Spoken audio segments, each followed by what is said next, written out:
आज जिल्हाधिकारी कार्यालयासमोर उबाटा गटाच्या खासदार व आमदार यांनी ऑगस्ट महिन्यात आलेल्या कर्जवसुलीच्या नोटिसा दाखवून केलेली आंदोलनाची नौटंकी हे केवळ दुर्दैवी म्हणावे लागेल।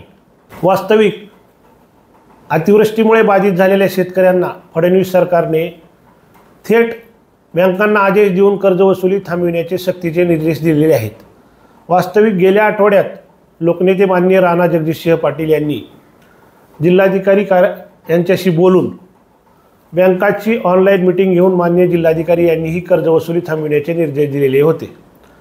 परंतु ऑगस्ट महिन्यातील नोटिसा दाखवून उबाटा गटाचे खासदार, आमदार व सर्व लोकप्रतिनिधी आज जे राजकारण करत आहेत ते दुर्दैवी आहे।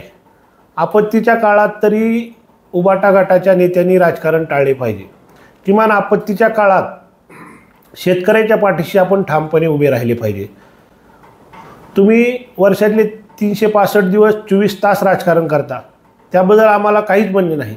परंतु आज जिल्ह्यावर एवढं पूरग्रस्ताचं संकट आलेलं असताना तुम्ही राजकारण करता हे दुर्दैवी आहे।